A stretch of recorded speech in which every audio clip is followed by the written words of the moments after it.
They must succeed, she said, her voice steady and sure. The Creator has commanded it. If they fail, there will be no second chance. And with that, she turned and walked away, disappearing into the shadows as mysteriously as she had arrived. The village was in chaos after the woman left. People were scared, confused. No one knew what to do or who to turn to. The elders gathered in a circle, discussing what had just happened, but even they seemed lost. The breach in the sky continued to grow, its tendrils of darkness reaching farther and farther across the horizon. Every time I looked up, it seemed as though the world was being swallowed bit by bit. Days passed, but nothing changed. We could feel the tension in the air, a thick, oppressive weight that seemed to hang over everything. It was like waiting for a storm to break, but instead of rain, it was something far worse that we were expecting.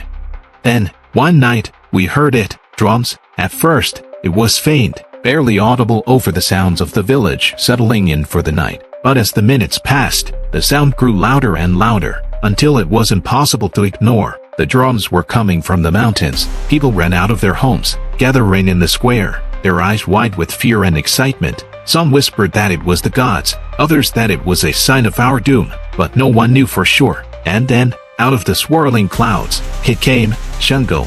He was not a man, no, he was more than that. He was a force of nature, a living embodiment of the storm. His skin was the color of the darkest thundercloud, and his eyes burned with an intensity that made the ground tremble. He was tall and broad, his muscles rippling with power as he strode into the village. His double-headed axe held high above his head. Every step he took sent a crackle of energy through the air. And with him came a storm so fierce that the very sky seemed to bow before him.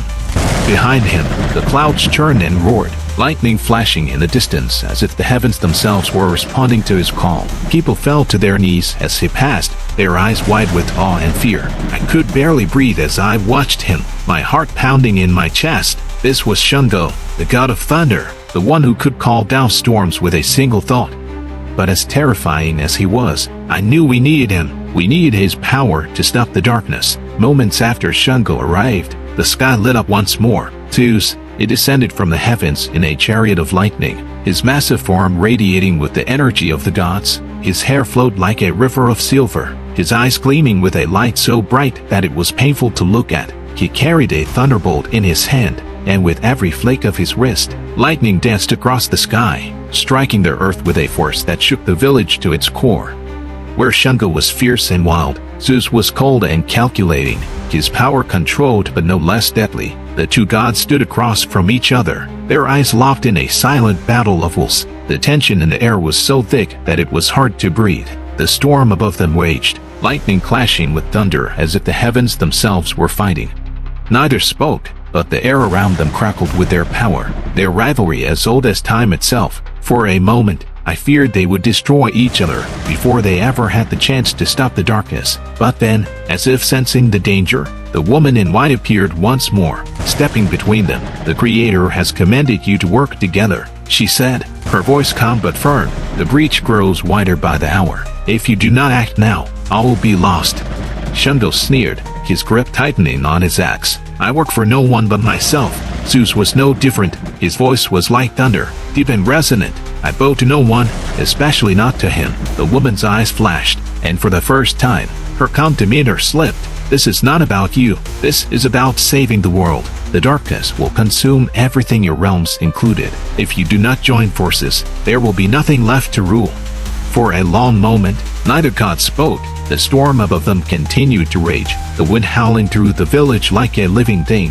Finally, Shungo spoke, his voice low and filled with warning. We will do this, but if you get in my way, Zeus, I will cut you down without hesitation. Zeus smirked, lightning crackling in his hand. Try it, and you will find yourself begging for mercy. With that, they turned their backs on each other and faced the breach, and that's when the real battle began. The storm above the village was nothing compared to the storm brewing between Shungo and Zeus. The darkness in the sky had grown into a mass of swirling shadows, pulsating with a life of its own. It was as if the breach had become a living thing, feeding on the chaos and fear below. Shungo stood at one end of the village, his double-headed axe humming with raw energy, his eyes blazed with the fire of 1,000 storms, his muscles coiled and ready to strike. Zeus, at the other end, held his thunderbolt, a weapon that crackled with white-hot electricity, casting flashes of light across the darkened landscape. The air between them was thick with tension, and I could feel the weight of it pressing down on my chest. These were two of the most powerful gods known to man, and they were being forced to work together, an uneasy alliance at best. Each of them was a force of nature in his own right, but their combined power could either save the world or destroy it. The darkness loomed above, stretching out like a gaping maw, ready to devour everything. From its depths, shadows began to emerge, creatures, formless at first, but then they began to take shape. Dark figures with glowing red eyes and twisted, grotesque bodies stepped forward, their movements jerky and unnatural, as though they were barely helped